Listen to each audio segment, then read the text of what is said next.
Hi, இந்த பாட்காஸ்ட்டில் நம்ம பார்க்க போகிற movie mission chapter the one. இந்த மூவி அருண் விஜய்து. கிட்டத்தட்ட ரிலீஸ் ஆனதுக்கப்புறம் ஏர்லியில் நிறையா பேர் படம் நல்லாயிருக்கு அப்படின்னு சொல்லியிருந்தாங்க. கிட்டத்தட்ட அது சம்திங் ஏதோ ஒரு ஃபங்க்ஷன் டைமில் ரிலீஸ் ஆனது தான். நிறையா படம் ரிலீஸ் ஆனப்போ இது ரிலீஸ் ஆனது. இந்த மூவி நான் பார்க்குறப்போ ரொம்ப டிஃப்ரெண்ட்டாக இருந்தது. ஏன்னா இவர் ஸ்டார்டிங்கில் எடுத்தோடனே இவரோட கார்ஸ் எல்லாமே இவரோட அசட்ஸ் எல்லாமே சேல்ஸ் பண்ணிட்டுருப்பார். என்ன ரீசனாக ஒரு பொண்ணுக்கு உடம்பு சரியில்லாமல் இருக்கும். அதுக்காக இவர் ஒரு ஃபாரின் போவார், லண்டன் போவார், யூகே போவார். அதே சேம் டைமில் ஒரு டெரரிஸ்ட் அட்டாக் நடக்கிறதுக்காக ரெடி பண்ணியிருப்பாங்க.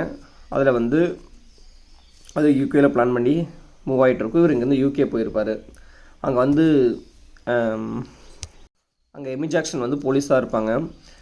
அங்கே ஹாஸ்பிட்டல் அட்மிட் ஆகிற இடத்துல பார்த்திங்கன்னா அங்கே ஒரு நர்ஸ் பாய் இருப்பான், வார்டன் பாய் இருப்பான். அவன் இவரோட பணத்தை திருடுறதுக்கு ரெடி பண்ணிட்டு இருப்பான். ஹவாலா பணம் ஃபண்ட் ட்ரான்சாக்ஷனுக்காக ஒரு 10 ரூபா நோட் இந்தியன் பணம் வச்சுருப்பாரு. அதை கொடுத்தா பணம் வாங்கிக்கலாம். அந்த பணத்தை ஆட்டையை போடுறக்காக ரெடி பண்ணிட்டுருப்பான். அதில் இடையில என்ன ஆகுனா, வெளியே கூட்டிகிட்டு போயிட்டு வரும்போது என்ன ஆயிருன்னா, அங்கே ஒரு அடிதடி சண்டையில் இவர் அரெஸ்ட் பண்ணி ஜெயிலில் போட்டுருவாங்க. அதுக்கப்புறம் என்ன இருந்தால் படம் எமி ஜாக்சன் இதில் ரொம்ப டிஃப்ரெண்ட்டாக இருப்பாங்க. ரொம்ப நாள் கழிச்சு மறுபடியும் இந்தியன் ஃபிலிம் தமிழ் ஃபிலிமில் நடிச்சிருக்காங்க.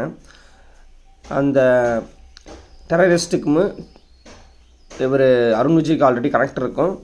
அதுக்கப்புறம் அது என்ன நடக்குது, அது ஜெயிலேருந்து தப்பிக்கிறதுக்கு ஒரு 3 பேர்த்த ட்ரை பண்ணுவாங்க. இதுதான் படமாக இருக்கும். படம் ஒரு சில இடங்கள் என்ன சொல்கிறது, விஎஃப்எக்ஸ்லாம் ரொம்ப கம்மியாக தான் இருக்கும். படம் ஒரே ஒரு ஜெயிலையே மொத்தமாக முடிச்சிருப்பாங்க. கம்மியான காசு தான். இந்த படம் சாப்டர் 2 இருக்குது. நல்லா தான் இருக்கும், பாருங்கள். One time watchable.